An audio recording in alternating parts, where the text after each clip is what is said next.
definitely under 30, Marie Le Conte. The FT says that we, in Britain and the US, we've got by far the least conservative 35-year-olds in recorded history. I mean, it's really hard for me to talk about that because 35 is actually so far away from the age I am. In the future for you, like old people, yeah.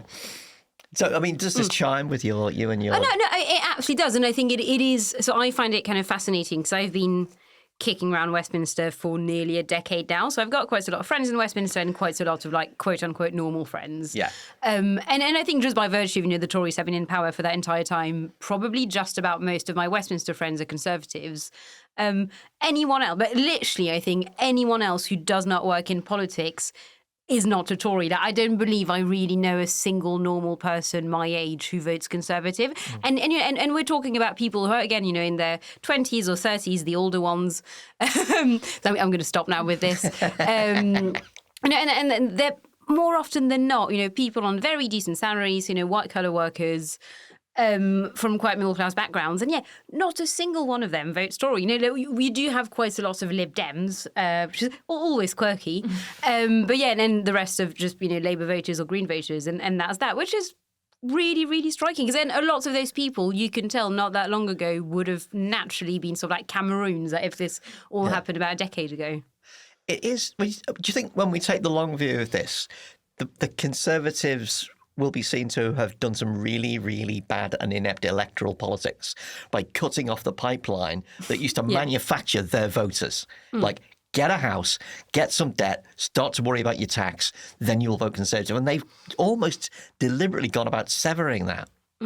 They did. And so the weird thing as well, so I think obviously, and I know that's what we're talking about now, the fact that young people no longer really vote Tory. But also what's really interesting is that old people did not used to vote Tory that much. So it's very much a game of two halves here. I think, it's also, if you look at the stats on older people, they also did not used to be that, that split towards the Conservatives. So, I'm not at risk of being slightly crass, if you had to pick one of those two, you'd probably pick more younger people voting for you, right? More seriously, it is a weird thing. And I do wonder how much of it, and listeners of the podcast know that I'm normally not that Brexit obsessed, but on this specific issue, I do wonder if a lot of it is not also just Brexit, because actually even younger people who already may be voting Conservative or considering going down that path were still almost certainly Remainers if you look at demographics and age and stuff. So I think I wonder as well if that may not change once the referendum kind of moves further and further away in the past. Well, the two clearest determinants of which way you voted in the referendum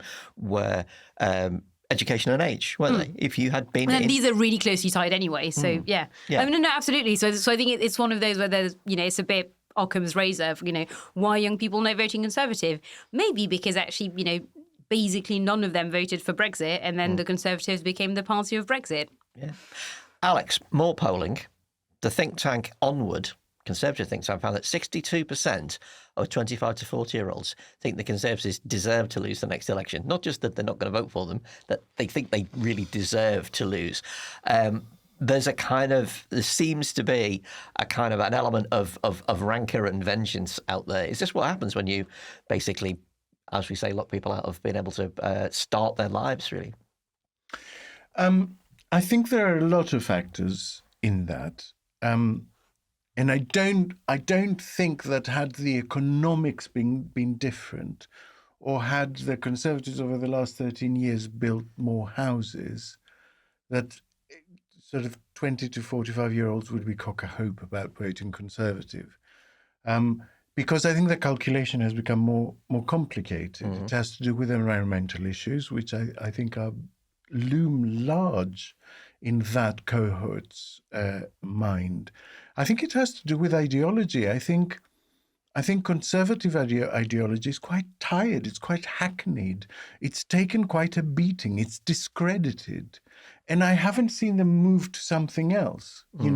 This is a generation of politicians that grew up with the idea that you can grow the pie exponentially and that wealth trickles down. And that is now thoroughly discredited.